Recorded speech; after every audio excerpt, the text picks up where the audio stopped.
On episode 684 of the 40 Plus Fitness Podcast, we meet Dr. John Tregoning and discuss his book, Live Forever, A Curious Scientist's Guide to Wellness, Aging, and Death. Welcome to the 40 Plus Fitness Podcast, the largest and longest running health and fitness podcast dedicated to people over 40. Whether you're looking to lose weight, get stronger, or improve your health and age better, this podcast is for you.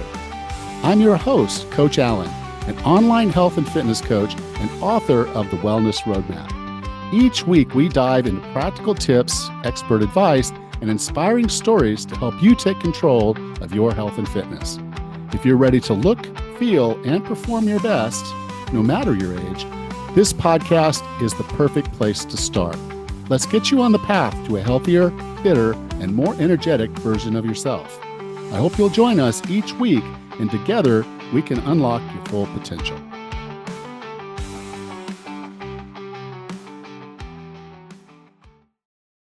Over the last few weeks, I've been invited to be interviewed on several different radio shows and podcasts. And the interesting thing is that almost all of them are asking me the same question. Now, they'll ask it in their own way because they have their own audience in mind, but it's the same question. And that is, why not?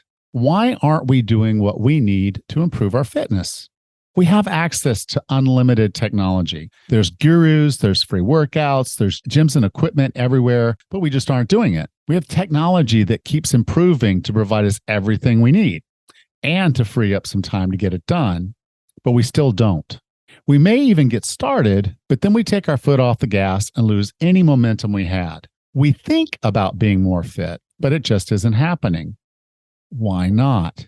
In an interview, I spend a bit of time, I'll tell a story, I'll go into the challenges that we face being over 40 and being human. But they want to take their content a little deeper, so we'll go a little bit into the weeds. But there's really just one simple answer. You don't want it.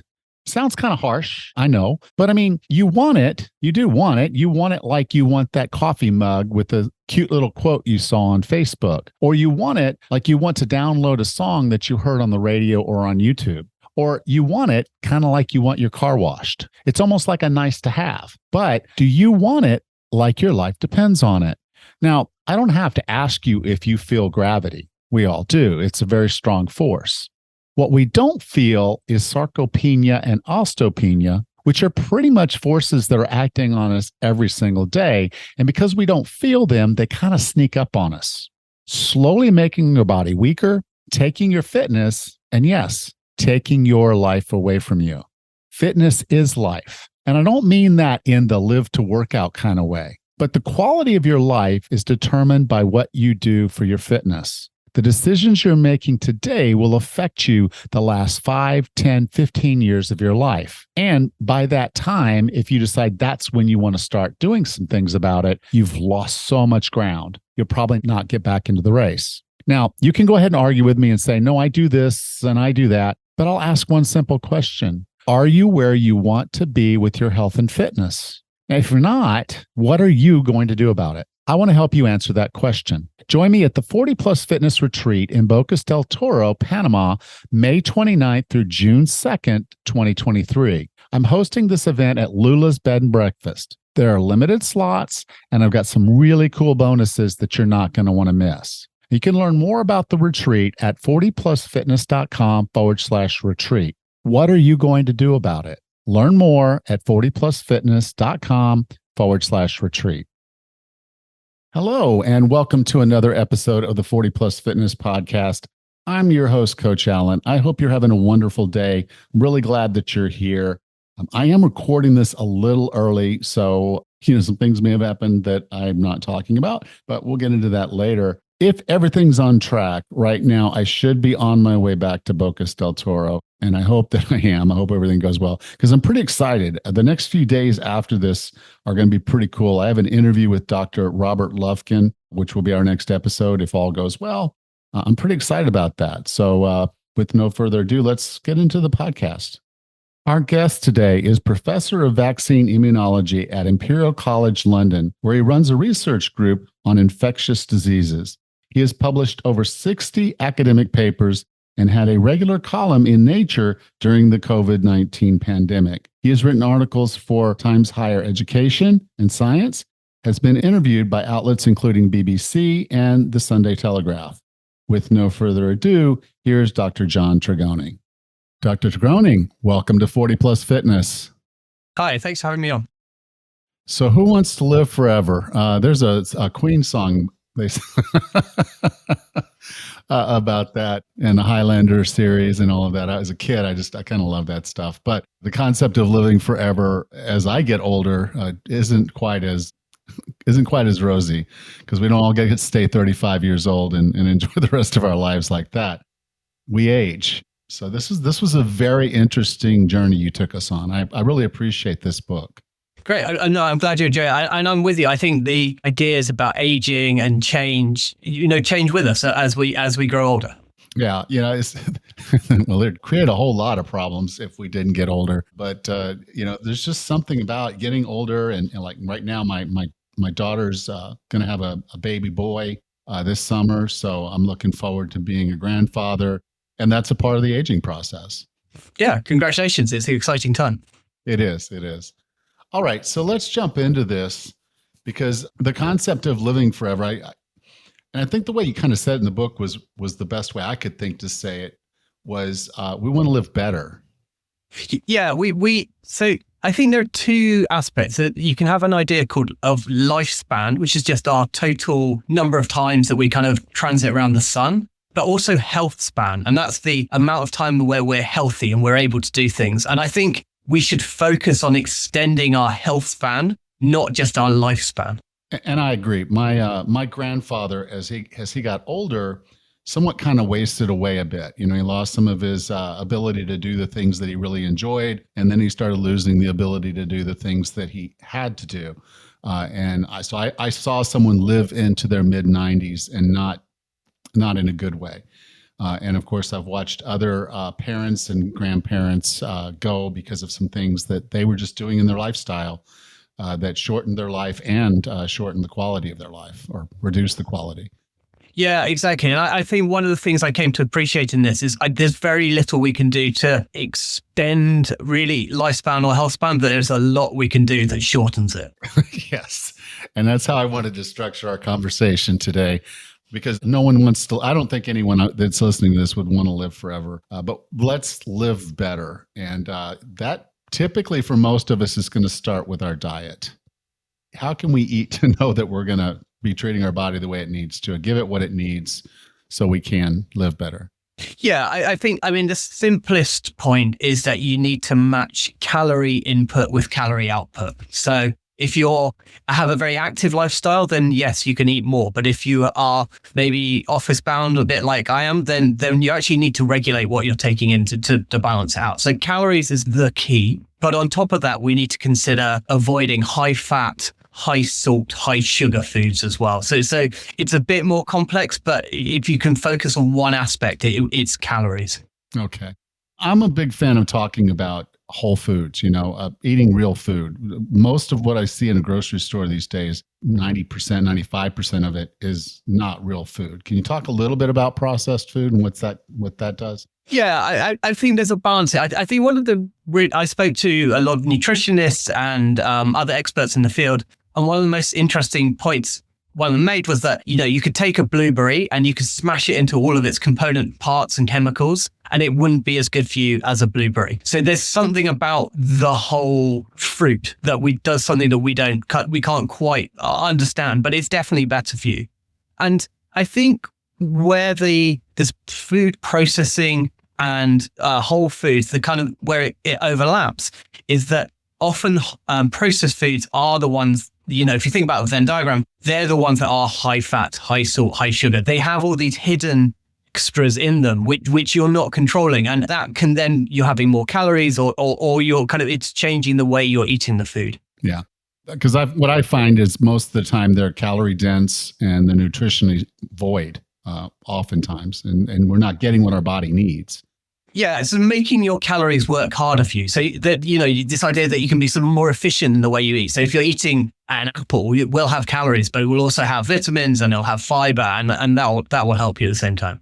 So let's talk a little bit about sedentary lifestyle, because we don't move around nearly as much as our ancestors did. I mean, there's a buzz phrase, sitting is the new smoking. I kind of hate that, but why is being sedentary such a problem? I think we almost see like an epidemic of it. In certainly the sort of COVID and the move to kind of meeting, everything online, and you're never leaving your office, and various people I know, their knees started going, and the kind of just the motion and the joints. Some of it is that you're not going to be moving the blood around your body enough, and that's not going to clear things. You won't. Exercise is really good for reducing stress, reducing cortisol. And all of those things will then slowly impact on your things. Also, bones need to be load bearing. We see this in the astronauts that actually they do lose bone density because they're not taking the weight on the bones anymore. So you need to move around a bit just to put some weight onto your bones and put some force through your skeleton.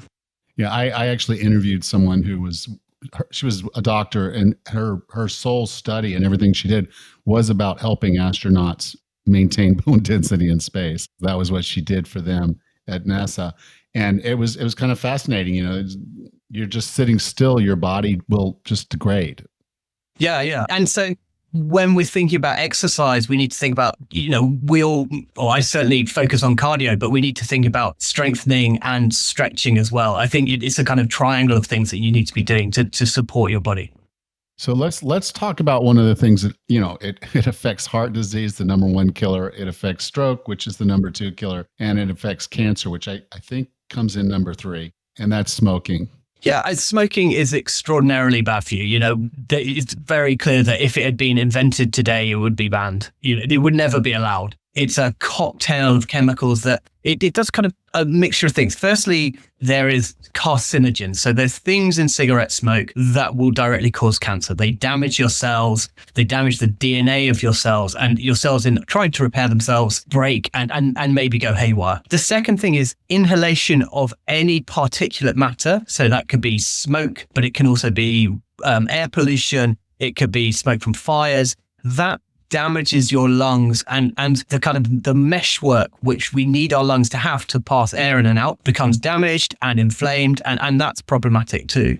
And I guess the final thing is that some of the chemicals in there increase the kind of stress and the load on your body. Nicotine increases your heart rate, increases your pulse, and that's going to push things around your body faster, and that may lead to strokes as well. So it's a whole cocktail of ingredients, none of which are doing you any good. Now, a lot of people have turned away from smoking, and now vaping has become very popular, and then the flavored vaping, and it's getting the kids a little bit more involved in that. What's your findings on vaping and the safety of that?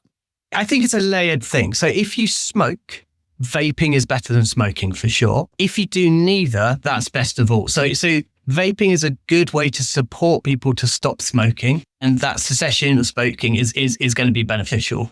But starting vaping it may not lead to smoking, but you're still inhaling something regularly into your lungs, and that kind of particulate matter may well do some damage. So if you have the option, don't take up any. If you're a smoker, maybe move to vaping. All right. So let's talk about alcohol. That's always a fun topic. I'm British. I live in London. Alcohol is part of our kind of social culture. It may be changing a bit, but certainly for people my age, it's a kind of social lubricant. So it was quite challenging me to research this and kind of come to terms with probably the hard facts about it, which is alcohol is a poison. There is really no safe limit for the amount you drink, and it's kind of logarithmic or exponential. So the more you drink, the increasing, accelerating amount of damage you're going to do to yourself. So that was kind of quite difficult to come to terms with. I still don't really have a way to kind of think through it, but I think it's making sure people are aware that it's not doing them any good and that they're making a choice about it. So if you're going to drink, be aware it's not a beneficial thing. You have to accept it's like smoking. It's not going to be doing you any good. Yeah, I think it's easy because you'll see these studies and they'll talk about, well, there's benefits, and there's so people are going to cling on to but this is red wine, it's different, and so but we do that. And the point being is, and this is more on the business side of some of the things that I do, but people will make a decision based on emotion and then try to justify it with logic. And now you're coming at it from the logic side on all of this and saying, okay, what is the fact? what's the layout there? And what does this say?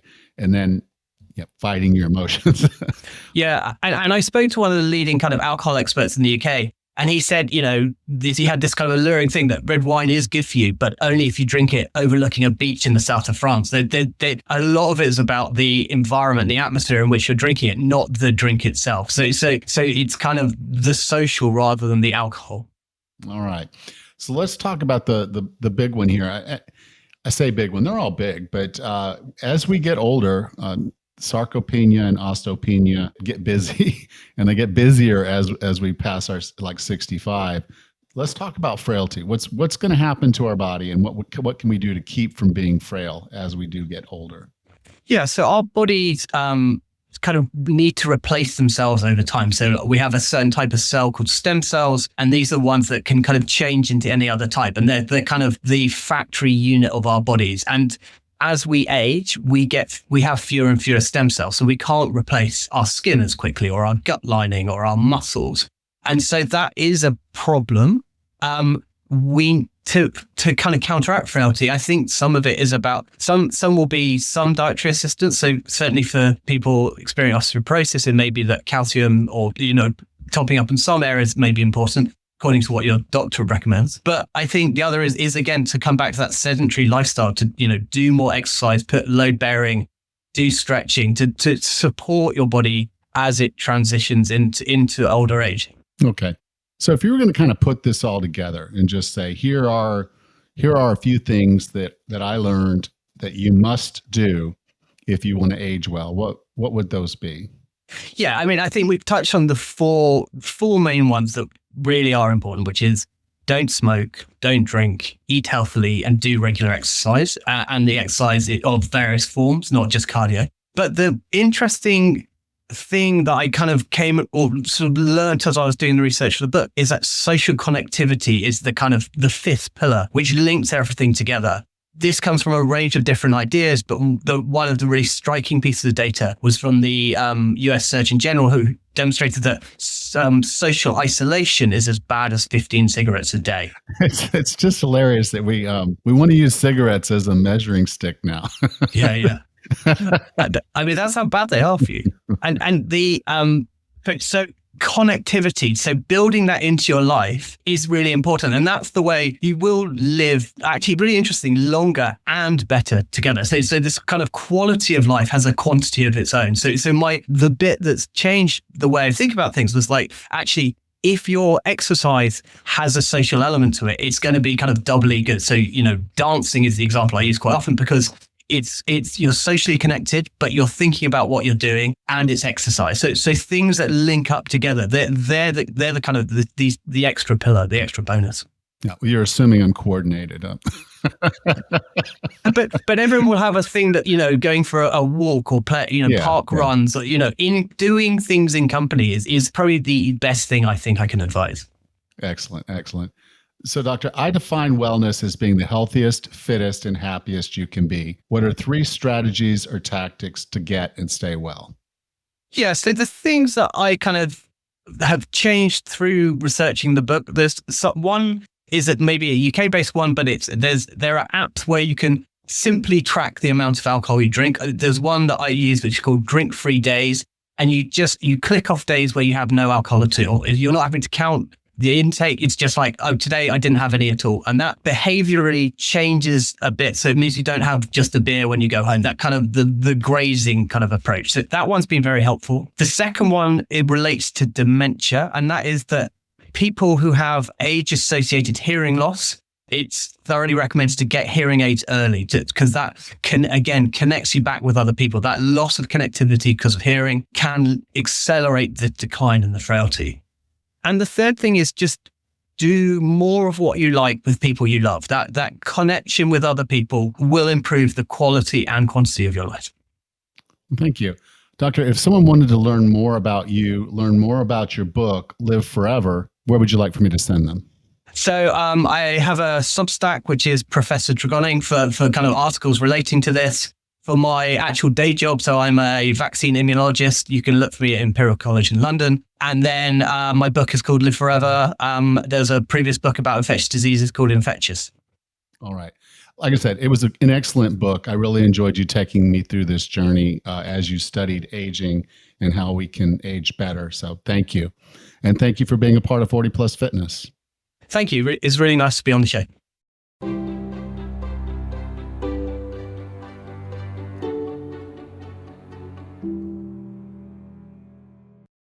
If you enjoyed today's show, take a moment to subscribe so you don't miss the next one.